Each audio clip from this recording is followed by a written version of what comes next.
மாதா தொலைக்காட்சி நேயர்களுக்கு அன்பு வணக்கம். இந்தியராகிய நாம் என்ற இந்த நிகழ்ச்சியில் உங்களை தொடர்ந்து சந்திப்பதில் மிக்க மகிழ்ச்சி. இன்று நாம் சிந்திக்க இருக்கின்ற தலைப்பு, ஆண்டவர் இயேசு தன்னுடைய சீடர்களுக்கு கற்றுக் கொடுத்த உமது அரசு வருக என்கிற கருதுகோளாகும். ஆண்டவர் இயேசு இடத்திலே சீடர்கள் கேட்கிறார்கள், எங்களுக்கும் ஜெபிக்க கற்றுத்தாரும் என்று. ஆண்டவர் சொல்லிக் கொடுத்த ஒரு அற்புதமான அந்த ஜெபத்தை தான் நம்முடைய உதடுகள் அடிக்கடி உச்சரித்துக் கொண்டிருக்கின்றன. உமது அரசு வருக என்று ஆண்டவர் தன்னுடைய சீடர்களுக்கு கற்றுக் கொடுக்கிறார். அப்படியானால் வேறு அரசுகள் அந்த காலத்தில் இல்லாமல் இருந்ததா என்கிற கேள்வி எழலாம். எப்படிப்பட்ட ஒரு அரசை ஆண்டவர் தன்னுடைய சீடர்களுக்கு கற்றுக் கொடுக்கிறார் என்பதை பற்றிய ஒரு கேள்வி நமக்குள் எழலாம். பொதுவாக பார்த்தோம் என்றால், இயேசு வாழ்ந்த காலத்தில் பூமி பந்தின் பல இடங்களிலும் மிகப்பெரிய பேரரசுகள் பல இருந்தன.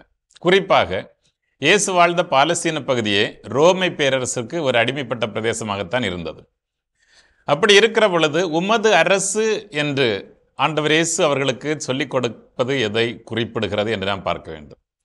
உமது அரசு என்று சொல்லுகிற பொழுது ஆண்டவர் இந்த பூமிக்கு வந்ததனுடைய நோக்கத்தை பற்றி சொல்லுகிற பொழுது சொல்லுவார், இறை ஆட்சி நெருங்கிவிட்டது, எனவே மனம் திரும்பி வாருங்கள் என்கிற ஒரு அழைப்பை கொடுப்பார். இறை ஆட்சி, இறைவனுடைய ஆட்சி. அதற்கும் மனிதர் நடத்துகின்ற ஆட்சிக்கும் உள்ள வேறுபாடு என்ன என்று பார்க்கிற பொழுது, மனிதர்கள் தங்களுடைய படைபலத்தை நம்பி, ஆயுத பலத்தை நம்பி, தங்களுடைய கோட்டைகளை நம்பி, இராணுவ வலிமையை நம்பி ஆட்சியை நடத்துகிறார்கள்.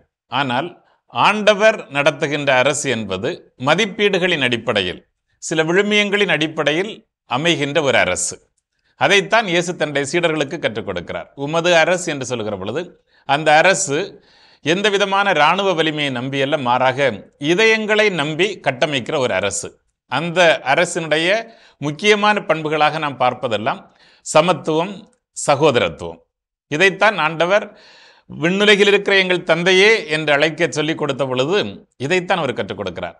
ஏனென்றால் இந்த வாக்குறுதி இவர்களுக்கு பல நெடுங்காலமாக இந்த மக்கள், இஸ்ரேல் மக்கள் நம்பி வந்த ஒரு வாக்குறுதி. ஆண்டவரே சொல்லுகிறார், நான் உங்களுக்கு தந்தையாக இருப்பேன், நீங்கள் என்னுடைய பிள்ளைகளாக இருப்பீர்கள் என்று சொல்லுகிறார்.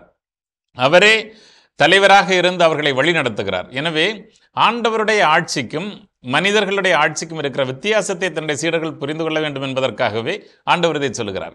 நல்ல விழுமியங்களின் அடிப்படையில் கட்டப்பட்ட ஒரு சமூகம்தான் ஆண்டவர் விரும்புகிற ஒரு சமூகம். அந்த சமூகத்தில் சமத்துவமும் சகோதரத்துவமும் பூத்து குலுங்குகிற பொழுது அது உண்மையாகவே ஆண்டவருடைய அரசாக அமைகிறது. ஆனால் மண்ணுலகில் அதுவரையிலும் பேரரசர்கள் தங்களுடைய நாட்டில் நடத்திய அரசு என்பது இந்த மதிப்பீடுகள் இல்லாமல் மனிதர்களுக்குள் ஏற்றத்தாழ்வை விதைக்கின்ற, ஒரு பக்கம் மிக உயர்ந்தவர்கள், இன்னொரு பக்கம் எந்த விதமான அடிப்படை உரிமைகளும் இல்லாத மக்களாக பிரிந்து கிடந்த ஒரு சமூகத்தில் தான் ஆண்டவர் ஒன்றுபடுத்தும் விதமாக இறை ஆட்சியை பற்றி அவர்களுக்கு கற்றுக் கொடுக்கிறார். எனவே நாம் நினைத்து பார்க்க வேண்டியதெல்லாம், நாம் ஒரு அரசை உருவாக்குவதில் நமக்கும் பங்கு இருக்கிறது, இறைவனுடைய அரசை உருவாக்குவதில் நமக்கு பங்கு இருக்கிறது. அதே போல மண்ணுலகிலும் இறைவனுடைய அரசை உருவாக்க மிகப்பெரிய பொறுப்பை சீடர்களாகிய பிள்ளைகளாகிய நம்மிடம்தான் கடவுள் கொடுத்திருக்கிறார்.